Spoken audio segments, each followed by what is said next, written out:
بسم اللہ الرحمن الرحیم۔ 2 مہینے کے وقفے کے بعد پھر آپ کے ساتھ اور آپ کے سامنے حاضر ہیں۔ جیسا کہ پہلے سلسلے کے آخری پروگرام میں عرض کیا تھا کہ ہم دوسرے سلسلے میں اچھی اور نادر اور دلچسپ کتابوں کا تعارف اور تلخیص پیش کریں گے، اور کچھ ایسے شعراء کے کلام کا بھی تعارف پیش کریں گے اور ان کا کلام بھی پیش کریں گے جو عام طور پر مشہور نہیں ہیں، لیکن ان کا کلام سننے کے قابل ہے۔ کتابوں کے سلسلے کا آغاز آج جس کتاب سے ہو رہا ہے اس کتاب کا نام ہے روتاد سفر حج اور زیارت لندن۔ دراصل یہ کتاب ابتدائی طور پر انگریزی میں لکھی گئی اور اس کا نام تھا a pilgrimage to the Kaaba and Charing Cross. بڑا عجیب سا نام ہے، لیکن اس سفر کے 2 حصے ہیں، ایک حج کا سفر ہے اور دوسرا پھر یہ مصنف نے لندن کا سفر کیا، ان دونوں کا اس میں حال ہے۔ اس کتاب کی جو وجہ تصنیف بنی وہ یہ ہے کہ ہندوستان کی مسلم ریاست ٹونک کے تیسرے والی کو ایک سازش کے ذریعے ان کے منصب سے ہٹا دیا گیا۔ ایک ہندو جاگیردار نے یہ سازش کی اور اس سازش کے نتیجے میں ان کو برطرف کر کے بنارس میں نظر بند کر دیا گیا۔ کئی سال نظر بند رہنے کے بعد ان کو حج کی اجازت ملی اور وہ 1870 میں، یعنی اب سے 150 سال پہلے، وہ حج کرنے کے لیے اپنے 150 ساتھیوں کے ہمراہ روانہ ہوئے۔ یہ کتاب بڑی دلچسپ کتاب ہے اور نایاب بھی ہے، اور اس کتاب کو اب عبدالسلام سلامی نے ورثہ کے زیر اہتمام شائع کیا ہے۔ اس کتاب کے مصنف حافظ احمد حسن ہیں، جو نواب آف ٹونک کے معتمد خاص تھے، شاید خزانے کے وزیر کا عہدہ تھا ان کا۔ وہ ان کے ساتھ موجود تھے اور انہوں نے ہی اس پورے سفر کا آنکھوں دیکھا حال اس کتاب میں بیان کیا ہے، اور بامبے سے جدہ تک کے سفر کا تفصیلی حال بیان کرنے کے ساتھ پھر اس زمانے کے حجاز کے حالات، مکہ معظمہ کے حالات، اور وہاں سے مدینہ منورہ کے راستے، اور راستے میں ڈاکوؤں اور لٹیروں کی لوٹ کا ذکر ہے، اور یہ بتایا ہے کہ اس زمانے میں حج کرنے والوں کو کن کن مراحل سے گزرنا پڑا۔ اس کتاب کا ترجمہ غلام مصطفیٰ خان مارہروی نے کیا تھا، اور یہ کتاب 2006 میں اردو میں چھپی تھی۔ یہ کتاب اگرچہ بہت زیادہ ضخیم نہیں ہے، لیکن جتنی بھی ہے وہ بہت دلچسپ ہے۔ مصنف نے لکھا ہے کہ ٹونک کی ریاست 1817 میں ایک معاہدے کے تحت ہمارے وجود میں آئی تھی، اور یہ ریاست بھی دوسری ریاستوں کی طرح انگریزوں کی وفادار تھی، اور سن 1857 کی جنگ آزادی میں بھی اس نے ان سے پوری وفاداری کا ثبوت دیا تھا۔ لیکن جب انہیں ایک سازش کے تحت ہٹا دیا گیا تو اس وقت انگریز حکومت نے اور خود ہندوستان کے وائسرائے اور دیگر اعلیٰ حکام نے ان کی کوئی خاص مدد نہیں کی۔ دراصل نواب آف ٹونک بہت ہی جدید خیالات کے مالک حکمراں تھے. انہوں نے اپنے علاقے میں سڑکوں کے نئے منصوبے بنائے، نئے شفا خانے کھولے، نئے مدارس اور اسکول قائم کیے، پولیس کی اصلاحات کی، آبپاشی کے نظام کو نئے سرے سے استوار کر کے زراعت کو ترقی دی. اور یہ چیزیں ان چھوٹے چھوٹے جاگیرداروں کو پسند نہیں تھیں جو وہاں اکثریت میں تھے، چونکہ 85% لوگ ہندو تھے، 15% مسلمان تھے، اور انہیں یہ بات کھٹکتی تھی کہ ایک مسلمان ان کے اکثریت والے علاقے میں کیسے حکومت کر رہا ہے. بہرحال نواب صاحب نے ترقی کے جن کاموں کا آغاز کیا ان کے لیے رقم چاہیے تھی، اور اس سلسلے میں انہوں نے ایک ٹیکس عائد کیا تھا. لاوا ایک جاگیر تھی، اور جس کا ٹھاکر یا جس کا جاگیردار ان کا سخت مخالف تھا، اس نے اس ٹیکس کی ادائیگی سے انکار کیا، اور اس طرح سے ان دونوں میں چپقلی شروع ہو گئی. پھر ایک سازش کی گئی، ایک حملہ کیا گیا ایک وزیر کے گھر پر، وہاں پر کچھ لوگ مر گئے، اور اس مرنے کا الزام، ان لوگوں کی جانوں کے اتلاف کا الزام نواب صاحب پہ لگایا گیا، اور نواب صاحب کو بہرحال برطرف کر دیا گیا. بنارس میں وہ جلا وطنی کی زندگی گزارنے لگے اپنے ساتھیوں کے ہمراہ، اور تقریباً 3-4 سال کے بعد کی کوششوں کے بعد بمشکل انگریزوں نے انہیں سفر حج پر جانے کی اجازت دی، اور وہ ایک بحری جہاز کے ذریعے بامبے سے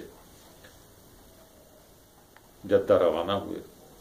انہوں نے اس بحری جہاز کے سفر کا جو حال کھینچا ہے، اس سے پتہ چلتا ہے کہ اس زمانے میں ہندوستان کے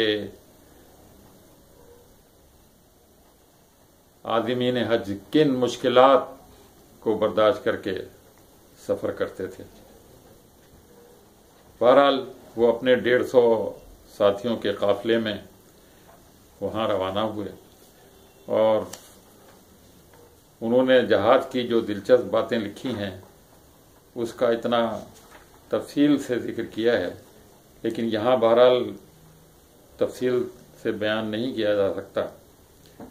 جو مختصر بات تھی وہ یہ تھی کہ اس میں تقریباً 450 کے قریب مسافر بھرے ہوئے تھے. جہاز میں اتنی جگہ تھی نہیں، سب اوپر تلے تھے، اور نواب صاحب کے لیے بڑا مشکل تھا کہ وہ اس طرح کے سفر کو برداشت کریں. بہرحال راستے میں جو مشکلات پیش آئیں ان کو انہوں نے سہا.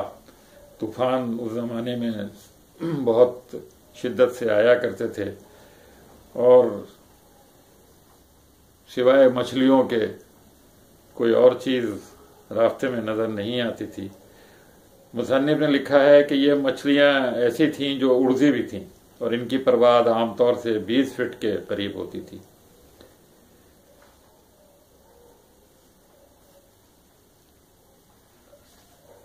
مچھلیوں کے علاوہ اس پورے راستے سارے مسافر قے اور بخار کی کیفیت میں مبتلا رہے. پہلا پڑاؤ جو کیا وہ انہوں نے یمن کے ساحلی بندرگاہ عدن میں کیا، اور عدن میں کچھ 1-2 دن انہوں نے ان مسافروں نے گزارے. عدن کا جو حال لکھا ہے وہ لکھتے ہیں کہ عدن عجیب و غریب جگہ ہے. مکان ایک دوسرے سے تکلیف دہ فاصلے پر ہیں، لکڑی اور چٹائی سے بنائے گئے ہیں، وہ صاحبانوں سے زیادہ مشابہ ہیں. جو کھانا انہیں وہاں ملا اس میں انہوں نے بتایا کہ اس میں گھی میں تلی ہوئی روٹیاں تھیں جنہیں وہ پراٹھا کہتے تھے، اور شکر ایسا میٹھا تربوز تھا، گوشت بھی تھا. لگتا یہ تھا کہ یہ جیسے سورج کی گرمی سے پکایا گیا ہے، اور آگ اسے چھو کر، یعنی اتنا سخت تھا. ان کے تانبے کے برتن تھے اور ان میں عجیب قسم کی بو تھی. بہرحال عدن میں بھی تکلیف میں رہے. اس کے بعد وہ باب المندب پر انہوں نے اگلا پڑاؤ کیا ان کے جہاز نے، اور اس جگہ پڑاؤ کرنے کے بعد پھر وہ یمن ہی کی ایک اور بندرگاہ حدیدہ جو شاید اس زمانے میں یمن کا دارالحکومت تھا، وہاں پہنچے۔ یہ موجودہ صنعا سے تقریباً 200 کلومیٹر دور ہے۔ بہرحال وہ حدیدہ کی بندرگاہ کے بارے میں لکھتے ہیں کہ جہاز کافی دور روک دیا گیا اور اس جہاز سے کے قریب کشتیاں آ کر لگ گئیں اور زبردستی ان کا سامان اور جو کچھ کرایہ ورایہ تھا ان سے لے کر اور ان کو وہاں اتارا گیا۔ اس شہر کا بھی انہوں نے حال لکھا ہے کہ وہ بس اس زمانے کے جو شہر تھے ان کے مقابلے میں ہندوستان کے چھوٹے بڑے شہر بھی بہت زیادہ بڑے تھے اور اچھے تھے۔ حالانکہ یہ تعارفی خطوط لے گئے تھے حدیبیہ کے افسروں کے لیے، لیکن پھر بھی وہاں ان کو بہت مشکلات کا سامنا تھا۔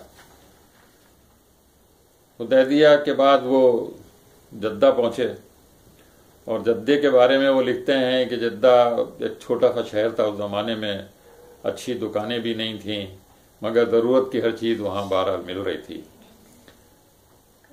یہاں دھوپ اور تپش سے بچاؤ کے لیے بازار کے اوپر ایک چھت بنی ہوئی ہوتی تھی۔ بندرگاہ پر جہازوں کی آمد رفت اس زمانے میں بھی خاصی تھی، لیکن جہازوں سے زیادہ وہاں اسٹیمر کھڑے ہوتے تھے اور حج کے زمانے میں حجاج بکثرت آتے تھے، اس لیے وہاں مجمع ہمیشہ معمول سے زیادہ ہوا کرتا۔ جدے میں اب کہتے ہیں پانی کی بہت قلت تھی۔ بارش کا پانی حوضوں یا کنوؤں کی طرح بڑے گڑھوں میں جو قرب و جوار کی پہاڑیوں کے دامن میں زمین کھود کر بنا لیے جاتے ہیں وہاں جمع کر لیا جاتا تھا۔ ایک خستہ حال قلعہ بھی تھا اور یہاں سفر کے لیے صرف اونٹ کی سواری موجود تھی۔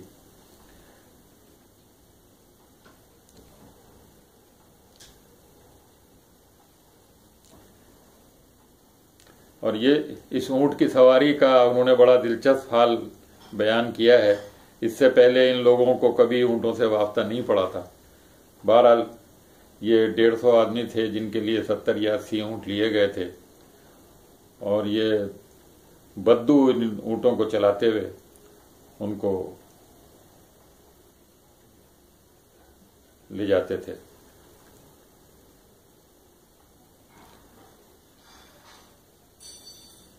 بہرحال بندرگاہ سے 19 میل کا یہ سفر یہ بتاتے ہیں کہ 12 گھنٹے میں انہوں نے طے کیا، اور جہاں وہ پہنچے وہاں صرف ایک چھوٹی سی جھونپڑی تھی، اس میں نواب صاحب نے ظاہر قیام کیا اور بقیہ لوگ کھلی جگہوں پر کمبل تان کر وہیں لیٹ گئے۔ وہ لکھتے ہیں کہ ہم نے 18 گھنٹے سے کچھ نہیں کھایا تھا، اس لیے وہاں جو کچھ ملا اسی کو غنیمت سمجھا۔ چند عرب لمبے لمبے کرتے پہنے، کمر میں خنجر لگائے بدماشوں کی طرح گھوم رہے تھے، ان سے ہم نے تربوز خریدے۔ وہ لکھتے ہیں کہ دوپہر کے وقت یہ بدو اونٹوں کو چرانے کے لیے لے گئے اور پھر رات کو واپس آئے، اور پھر رات کو ہی پھر ہم مکہ معظمہ کے لیے روانہ ہو گئے اور صبح کو وہاں پہنچے۔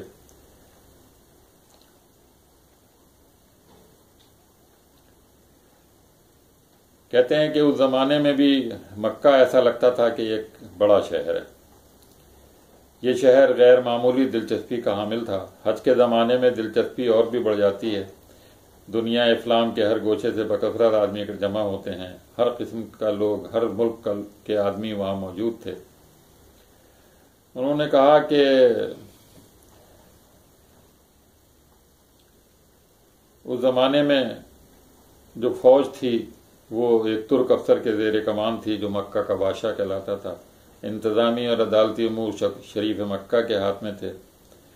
مکے کو ایک نہر سے پانی ملتا تھا جو بغداد کے خلیفہ ہارون الرشید کی بیوی زبیدہ نے بنوائی تھی اور اسی کے نام سے وہ موسوم تھی۔ کپڑا فرانس اور انگلستان سے آتا تھا۔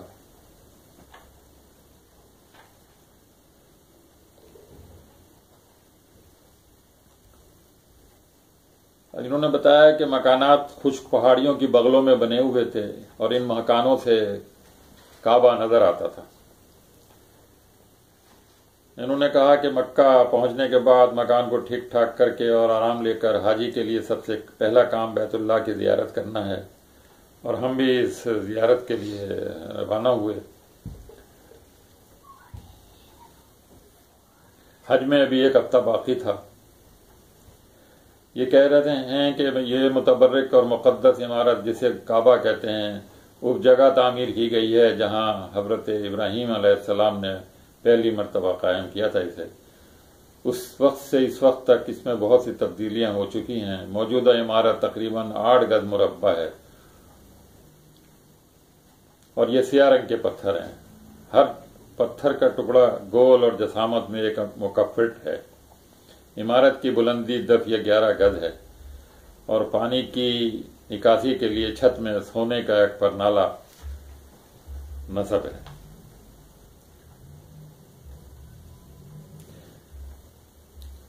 یہ کہہ رہے ہیں کہ حتیم اس دور میں بھی موجود تھا۔ دیوار سے گھری ہوئی ایک جگہ تھی جس کا فرش سنگ مرمر اور سنگ سیاہ کا تھا۔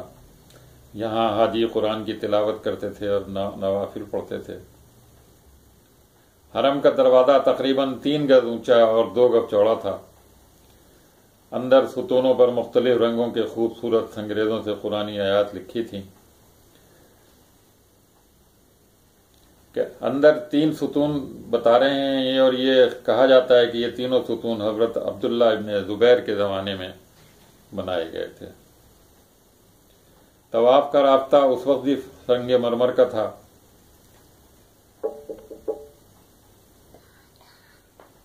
اور احاطہ تھا جس کے اندر 500 مربع گز سے زیادہ کا احاطہ تھا۔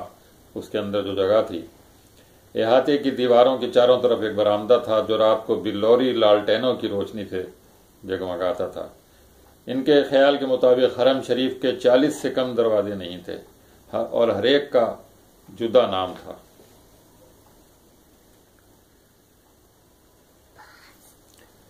یہ کہہ رہے ہیں کہ حج کے ارکان ذی الحج کے مہینے میں ادا کیے جاتے تھے۔ 7 تاریخ کو 2 بڑے قافلوں کے آنے کی امید تھی۔ یہ قافلے مصر اور شام سے آتے ہیں، اور اس میں مصر کے والی ہر سال غلاف کعبہ بھیجتے ہیں، اور مختلف موقعوں پہ خرچ کے لیے امیر قافلہ کافی رقم بھی لے کر آتے ہیں۔ جب یہ قافلے پہنچتے ہیں تو ان کو توپوں کی سلامی دی جاتی ہے، اور 7 میناروں پر حرم کے روشنی کی جاتی ہے۔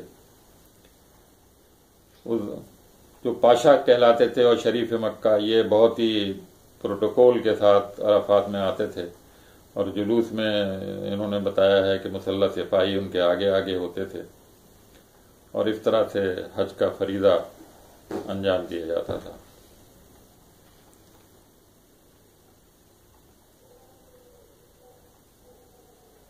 نواب صاحب چونکہ یہاں سے کافی پیسے اور کافی سامان لے کر گئے تھے، تو مکے میں انہوں نے بہت ہی فراخ دلی سے خیرات اور بانٹے، اور ان کی دولت مندی کی خبریں جو ہیں وہ چاروں طرف پھیل گئیں۔ بدوؤں کے گروہ حج کے موقع پر مکے آتے تھے، اور اسی وجہ سے اس بات کا یقین تھا کہ نواب صاحب کی عمارت کی مبالغہ آمیز خبریں صحرا کے بدوئی قبائل میں شہرت پا گئی ہوں گی۔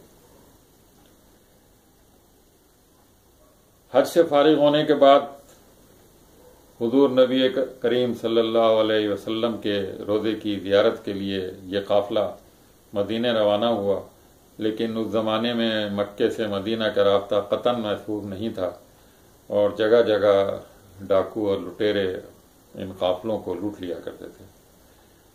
نواب صاحب نے چونکہ پہلے سے وہاں کے حکام کو اطلاع دے دی تھی، اس لیے انہوں نے باقاعدہ ان کی حفاظت کا انتظام کیا تھا، اور اس حفاظت کا انتظام ان لوگوں سے کروایا تھا جو خود اس لوٹنے میں شریک تھے، اور اس لوٹنے والوں کا جو سردار تھا اس کا لقب انہوں نے لکھا ہے کہ شیخ الحرامی تھا، اور وہ چوروں اور ڈاکوں کا بادشاہ سمجھاتا تھا، اور اسی شخص نے پھر ان کو بحفاظت مدینہ منورہ تک پہنچایا۔ اس سفر کے دوران نواب صاحب کے پاس جو کچھ تھا وہ ان ڈاکوؤں چوروں کو دیتے رہے، خاص طور پہ کھانا ان کو دیتے رہے، اور وہ اس کھانا سے اتنے خوش ہوئے کہ انہوں نے پورے اس قافلے کی دل و جان سے حفاظت کی۔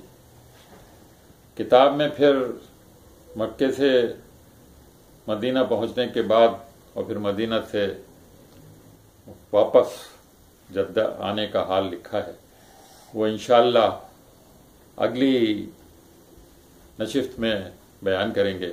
فی الحال اجازت دیجیے، اللہ حافظ۔